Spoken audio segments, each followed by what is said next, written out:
And objectives. ठीक है, तो पहला सवाल ये है कि क्या ये ठीक लिखा है? नहीं, तो क्या होना चाहिए? एम्स एंड ऑब्जेक्टिव्स, मतलब एम एक होता है, ऑब्जेक्टिव एक होता है। नहीं आ रही है? एम ज्यादा होते हैं, एम्स होते हैं और ऑब्जेक्टिव्स होते हैं, या ऐसा होता है या इसका उल्टा होता है? कौन सा ठीक है? एम एक ही है, आप बताएं। और ऑब्जेक्टिव? एम क्या है? एम क्या है? बोलो। चिड़िया की आंख। चिड़िया की आंख क्या? को तीर से मारना। आप बताएंगे मैडम? एम क्या है? ऑब्जेक्टिव क्या है? ये अभी नए नए आए हैं, ये बताएंगे अब सारे। बैठो। अभी तक ये बात हुई है कि एम एक होता है, इन्होंने ही बताया, मैंने नहीं बताया। एम एक होता है और ऑब्जेक्टिव बहुत सारे होते हैं। ठीक है, तो जो लिखा हुआ है एम एंड ऑब्जेक्टिव ये ठीक लिखा है, ऐसे ही लिखना है। ठीक है, ये मान लीजिए। अब सवाल ये कि इसमें एम क्या है? इन्होंने एक आंसर दिए, चिड़िया की आंख में तीर मारना एम है। आप बताइए मैडम, एम क्या है? चिड़िया की आंख में तीर मारना। उसी महाकाव्य का दूसरा पार्ट है। एम क्या है? यहाँ क्या एम है? हाँ, मछली की आंख में। यहाँ चिड़िया की जगह मछली की आंख हो गई। सब लोग एग्री करते हैं मछली की आंख है, मैडम एग्री नहीं कर रही है। क्या एम है?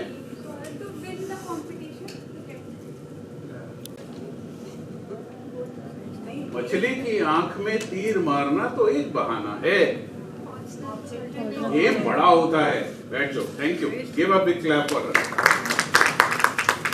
आपने देखा है ना, वो माला लेके खड़ी है, वही एम है। बाकी सब चीजें तो वो पूरा करने का तरीका है।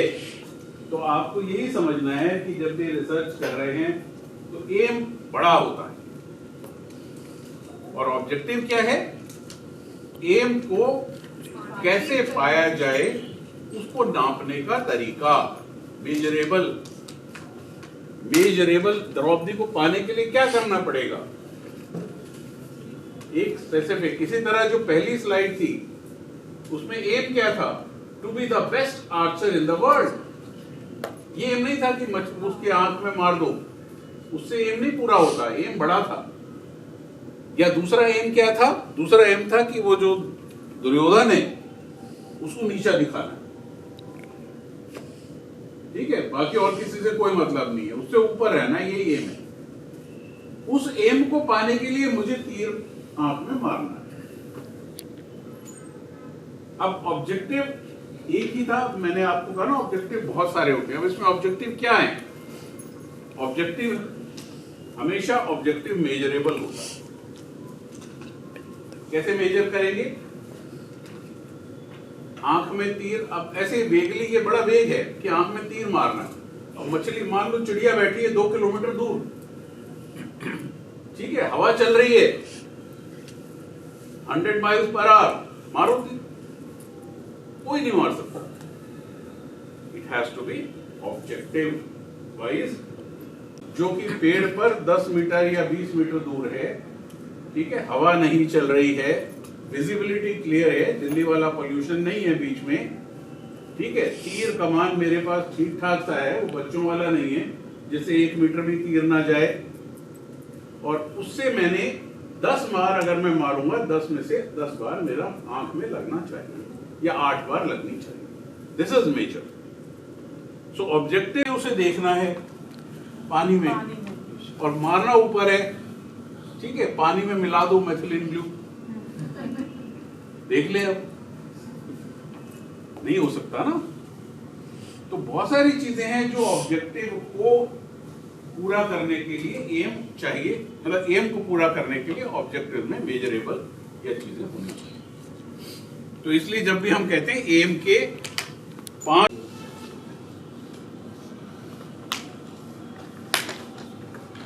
पढ़ा जा रहा है? पढ़ा जा रहा है? Aim has to be SMART. अब ये स्मार्ट जो है, हर जो वर्ड है इसका एक अर्थ है, लिटरेरी मीनिंग है, साइंटिफिक कुछ नहीं है, टेक्निकल नहीं है। आप बताएंगे एस से क्या है? अभी जो बातें हुई उनमें ये चीजें आ गई। S is for specific, very good. M is for measurable, A is for 2 kilometre दूर, 5 किलोमीटर दूर, achievable. R is for relevant. अब उसको कहा ना भाई, लड़की के लिए राजा चाहिए तो वही होगा जो अच्छा योद्धा होगा, वो अच्छा आदमी होगा, तो वो रेलेवेंट था। उसको कुछ और दे देते कि नहीं तुम 5 से फेंको, 6 आएंगे, जितनी बार ज्यादा उसको दूंगा मैं। ये तो नहीं उसने किया, ठीक है। स्वयंवर का ये क्राइटेरिया तो नहीं था, तो relevant. And T is time, ठीक है। 10 मिनट में मारना है, ये नहीं कि चिड़िया की आंख में मारना है तो आपको का 6 महीने में मार दो। यही एक्सरसाइज है। क्राइटेरिया थे, ऑब्जेक्टिव्स के थे, एम के नीचे, ठीक है, स्मार्ट ऑब्जेक्टिव्स। हाँ ठीक है। और ये चीज आपको क्लियर कर दें कि हमेशा हमने बात की, एक एम होता है, बहुत सारे ऑब्जेक्टिव होते हैं। बहुत सारे ऑब्जेक्टिव में से एक ऑब्जेक्टिव होगा जो प्राइमरी होगा।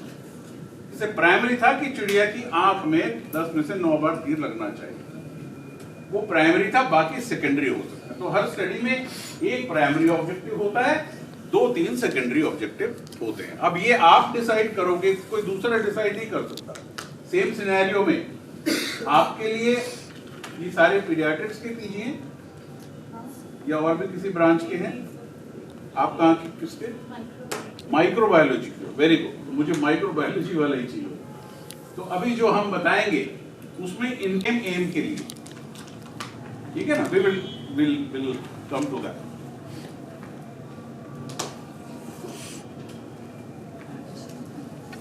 और कुछ बताना? क्वेश्चन बता रहे नहीं, वो तो बताऊंगा, उसके बाद और कुछ उनके पास इतने चीजें हैं। What is the magnitude of typhoid fever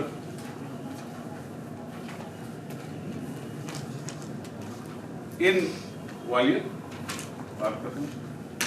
sir ने आपको बता दिया, रिसर्च आपको कहा कि यार मुझे टाइफाइड बहुत हो रहा है, बताओ ग्वालियर में बहुत टाइफाइड है, कितना है हमें नहीं पता। तो आपने एक सिंपल रिसर्च क्वेश्चन रखा। अब आप रिसर्च क्वेश्चन देखो, रिसर्च क्वेश्चन तो जैसे जैसे आप रिसर्च से एम बनाते हो, एम से ऑब्जेक्टिव बनाते हो, आप ज्यादा स्पेसिफिक होते जाते हो।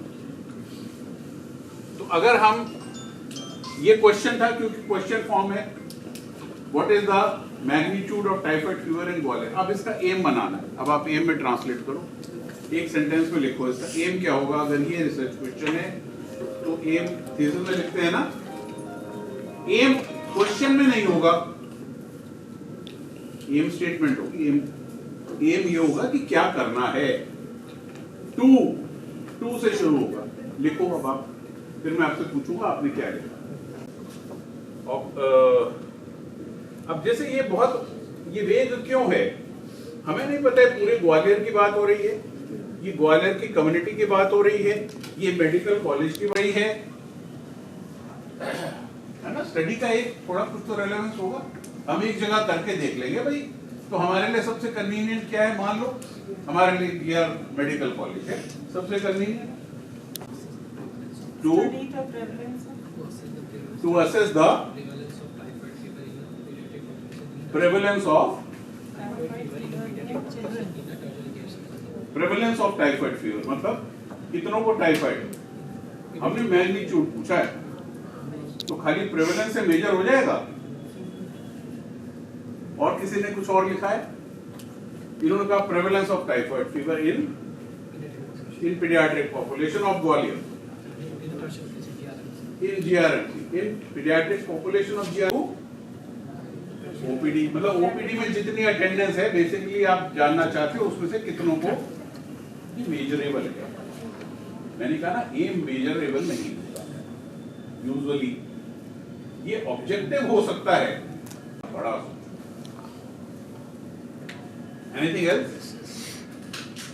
जरूरी नहीं है कि आप साइंटिफिक लैंग्वेज यूज करो एम में। मैंने मैग्नीट्यूड कहा था, एनीबॉडी कोई बताएगा एम? बर्डन्स, ठीक है, बिल्कुल ठीक है। To find the burden of typhoid fever in paediatric patients coming attend.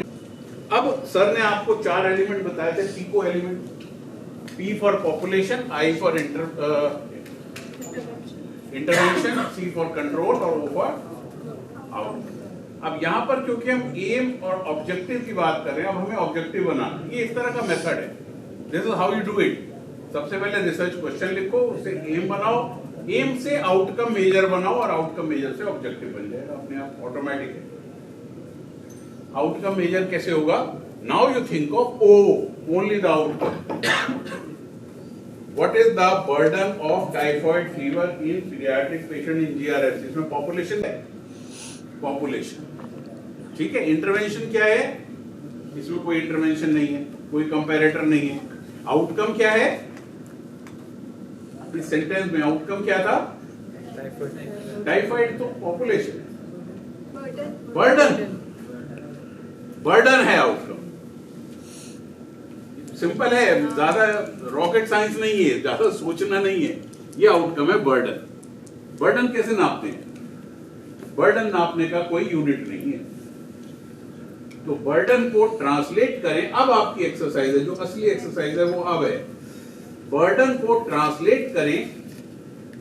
जैसे एक इन्होंने बता दिया, ठीक है, ये एक है।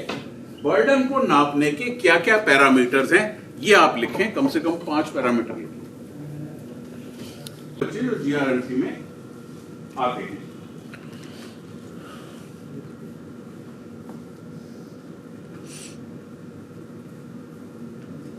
एक पीडियाट्रिशियन है, उसके लिए बर्डन अलग हो सकता है, just I am giving you clue. एक एनेस्थेटिस्ट है, उसके लिए बर्डन अलग हो सकता है। एक माइक्रोबायोलॉजिस्ट है, उसके लिए बर्डन अलग हो सकता है। एक आदमी ओपीडी में काम करता है, उसके लिए बर्डन अलग है। एक आदमी इन पेशेंट में काम करता है, उसके लिए बर्डन अलग है। एक हॉस्पिटल एडमिनिस्ट्रेटर है, हेड ऑफ द डिपार्टमेंट है, उसके लिए बर्डन अलग है। हर एक का बर्डन सोचो और बर्डन को ट्रांसलेट करो एक ऐसी टर्म में जो नापी जा सके, मेजरेबल हो और स्पेसिफिक हो।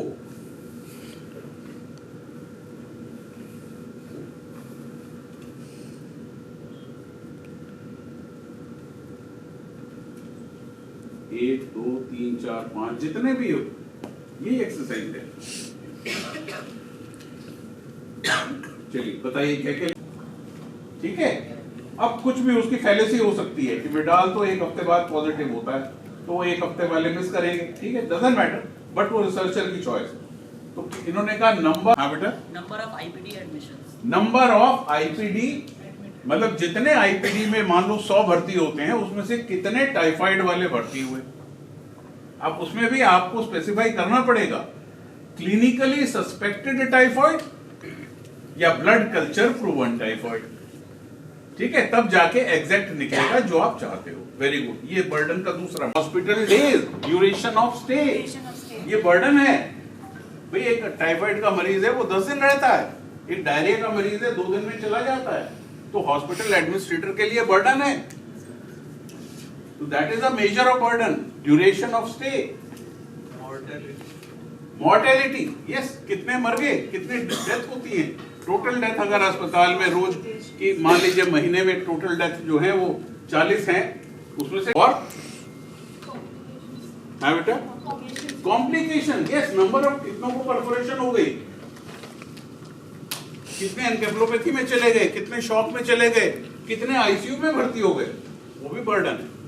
सो दीज ऑल आर बर्डन। और क्या है, माइक्रोबायोलॉजी, पॉजिटिव टाइफाइड और पिडाल और ब्लड कल्चर पॉजिटिव, इनके लिए बर्डन है कि मेरे पास रोज 100 कल्चर आते हैं, टाइफाइड वाले बढ़ गए एकदम से 200 हो गए, तो इनके लिए बर्डन है number of typhoid positive cultures, number of वही टाइफी.m के सैंपल का, ठीक है, दैट इज योर बर्डन। और क्या बर्डन है आपके लिए?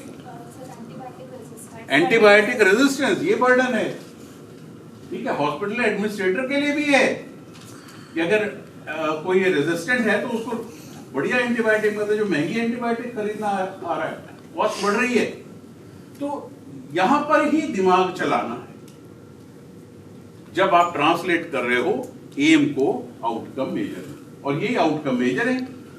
अब primary outcome measure, madam ICU में काम करती हैं, आप माइक्रोबायोलॉजी में काम करते हो, आपके लिए प्राइमरी है परपोर्शन ऑफ ब्लड कल्चर, ठीक है। आप हॉस्पिटल एडमिनिस्ट्रेटर हैं सर, तो सर के हैं नंबर ऑफ डेज, अब वो भी डिफरेंट हो सकता है कि सरकारी अस्पताल के मेडिकल सुपरिटेंडेंट हैं डॉक्टर गौड़, ठीक है, और डॉक्टर बंसल जो हैं वो अपोलो के मेडिकल सुपरिटेंडेंट हैं। आपके लिए बर्डन क्या है, इनके लिए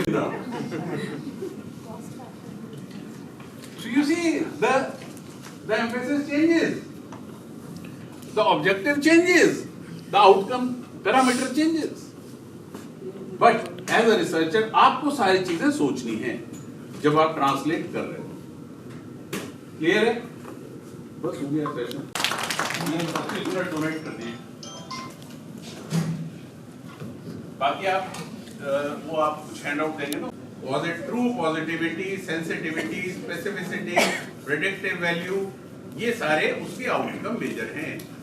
आपने कहा drug A, what is the role, कितना कम अस्पताल में रहा, कितना कम रेजिस्टेंस हुआ, कितने लोग स्टूल कल्चर पॉजिटिव से नेगेटिव आ गए, तो हर तरह की स्टडी में इसी तरह से आउटकम मेजर बनाना। ठीक है, पॉपुलेशन मतलब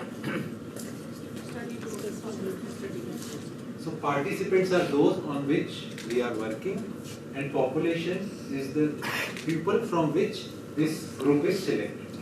So study population अलग चीज है, study population है किन लोगों में आप ढूंढते हैं participants, क्या कहते हैं उनको, किस क्या यूज करते हैं पार्टिसिपेंट सिलेक्शन के लिए, inclusion and exclusion criteria. So what are inclusion criteria? जिनको हम स्टडी में लेना चाहते हैं, और एक्सक्लूजन जिनको नहीं लेना चाहते, जिनको नहीं लेंगे, जिनको हम ले लेंगे उनमें से किनको भगा देंगे, मतलब जिनको हम फाइनली नहीं रखेंगे।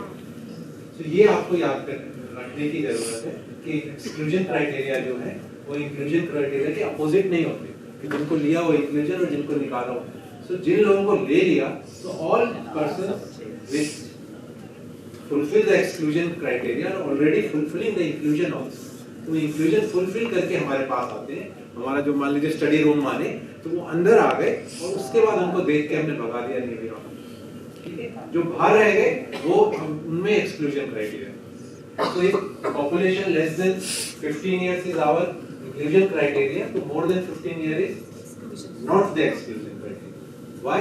Because वो तो रूम के अंदर ही नहीं आया, हमने 15 से कम वालों को अंदर आने दिया, फिर उनमें कुछ चीज देखी और वापस भेजी, तो वो क्या चीज होगी जिसको देख के आप उन्हें वापस भेजेंगे, that is exclusion।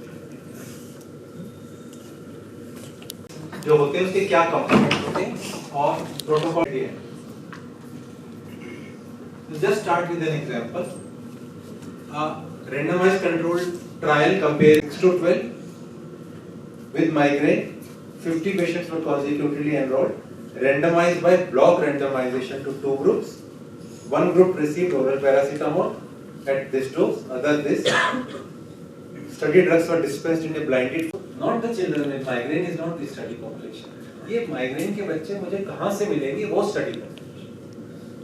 And OPD और pediatric neurology तो सड़क पे जा रहा है, हॉस्पिटल के कॉरिडोर में जा रहा है, उसको सिर दर्द हो रहा है, तो उसको नहीं हम पकड़ते, हम जो हमारे पास आएंगे इस एज ग्रुप के with complaints of recurrent head.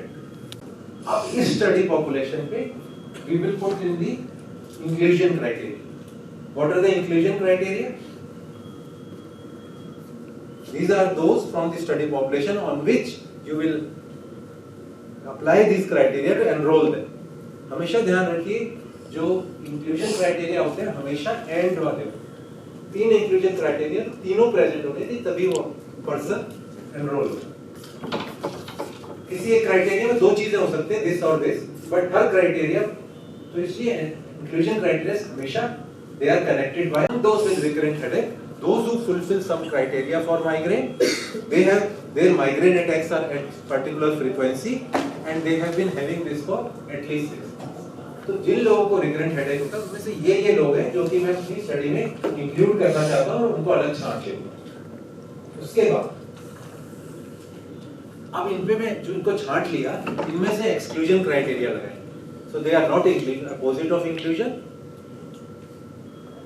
और एक्सक्लूजन क्राइटेरिया ऐसे होते हैं वो और होता है वो उनको माइग्रेन पहले ही है, तो उनमें से साथ में कोई और चीज है, तो माइग्रेन के साथ कोई और हेडेक है, या हम उनको ओरल दवा देने वाले हैं, बाय चांस बिगनिंग में उनको वॉमिटिंग हो जाती है तो हम ओरल दवा दे ही नहीं सकते, तो इस या किसी को पेप्टिक डिसीज है तो ब्रोफेन नहीं यूज कर सकते, या सारे सही है कि इसमें कोई प्रॉब्लम है, तो आप तो लास्ट वन इज रॉन्ग,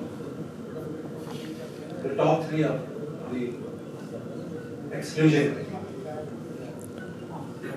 अब इसके बाद हम बात करते हैं, अगर ये लगा के हमने पेशेंट्स का एक ग्रुप ले कि भाई पहले को इधर दूसरे को इधर, या हम ये भी कर सकते हैं 2 दिन ओपीडी है, ट्यूसडे फ्राइडे, तो एक ट्यूसडे वाले इधर फ्राइडे वाले इधर, तो ये मेथड्स कैसे कहलाते हैं? तो ये नॉन रैंडमाइज्ड मेथड है, क्योंकि ये रैंडमाइज्ड इसलिए नहीं है क्योंकि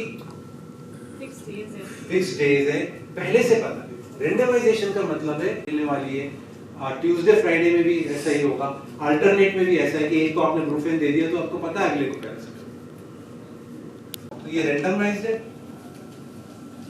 ये जो वीक डेज होते हैं, रोल नंबर होता है, बस स्टूडेंट्स का कई बार मेडिकल एजुकेशन में करते हैं, रोल नंबर वाइज अलॉट कर देते हैं, ये सारे जो मेथड्स हैं ये सबको क्वाजी रैंडमाइज्ड, और क्वाजी रैंडमाइज्ड का मतलब होता है नॉन रैंडमाइज्ड।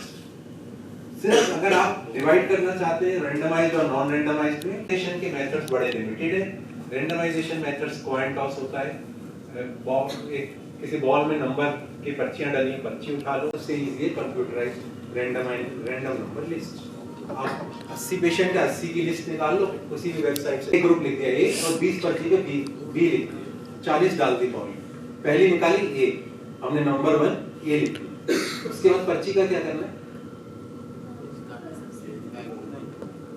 फेंकने वाले कितने लोग कूड़ा बढ़ा रहे देश में?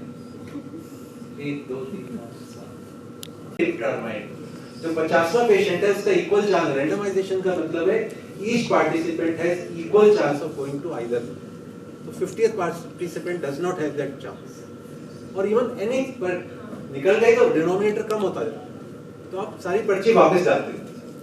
इसीलिए आप रैंडमाइज्ड ट्रायल्स में देखोगे कि बहुत सारे रैंडमाइज्ड ट्रायल में ग्रुप्स इक्वल नहीं होते, 1000 में शायद इक्वल आ जाए, लेकिन अगर 40-50 है और इक्वल ग्रुप लिखें तो then either they are lying और द अदर वे इज कि they are using block randomisation. Block randomisation का एक मेथड है, in smaller sample size you can use it to ensure that equal numbers are divided into the groups.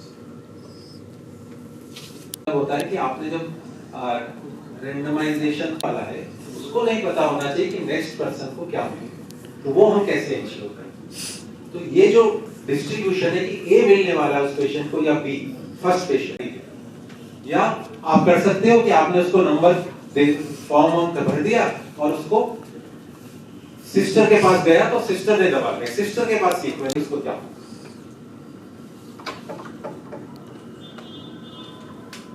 उसको double blinded, triple blinded क्या होते हैं? Single blinded चलाओ ना, थक गए हम तो, डबल एनालाइज करने वाले से देखो बी और ट्रिपल वो लिखो आ रहा है मुझे तो, जो कि यूजुअल स्टेट ऑफ अफेयर, किसी को भी कुछ नहीं पता क्या चल रहा है ना। अभी मतलब करंट अंडरस्टैंडिंग ये है कि आप अपनी स्टडी में जो ब्लाइंडेड है उनका नाम लिखो, डबल ट्रिपल, डबल तक ठीक है, उसके बाद you don't really need to label triple blind, clinician भी कर सकते हो। जो slides, how do we write to the protocol for your study और द रिसर्च। आप लोग ज्यादातर पोस्ट ग्रेजुएट से इन्होंने तो थीसिस कर लिया कि अभी नहीं किया? So primarily these are the things: introduction, a review of literature, already stated. Primary और secondary में क्या फर्क हुआ फिर? सर ने बताया था जैसे. What is the primary objective? So one आप कौन डिसाइड करेगा प्राइमरी क्या है और क्यों डिसाइड करना चाहते हैं? प्राइमरी बता दिया, माइक्रोबायोलॉजिस्ट के लिए कुछ और है और सर्जन के लिए कुछ और है और क्लिनिशियन के लिए। इससे पहले क्यों करना चाहते हैं? मेथडोलॉजी उसी के अकॉर्डिंग। सो मेथडोलॉजी आप प्राइमरी ऑब्जेक्टिव के हिसाब से बनाते हैं, प्राइमरी ऑब्जेक्टिव को असेस करने की। और कोई चीज करते हो प्राइमरी ऑब्जेक्टिव के हिसाब से? सबसे इंपॉर्टेंट चीज sample size calculation. Sample size calculation हमेशा प्राइमरी ऑब्जेक्टिव के बेसिस पे होती है, आप ऑब्जेक्टिव के हिसाब से कैलकुलेट। तो हम पहले से प्राइमरी ऑब्जेक्टिव इसलिए डिसाइड करते हैं ताकि बाद में आप सैंपल साइज कैलकुलेशन कर सकें।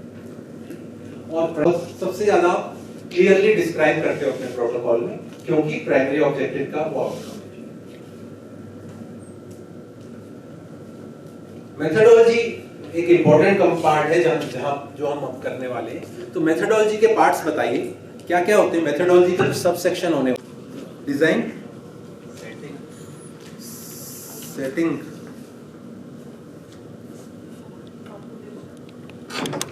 स्टडी पॉपुलेशन की बात हुई हमारी, हाँ जी, sample size, type of study तो हो गया, स्टडी ड्यूरेशन,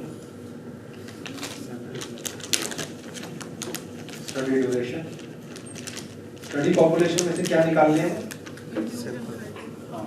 पार्टिसिपेंट्स। तो पार्टिसिपेंट्स के लिए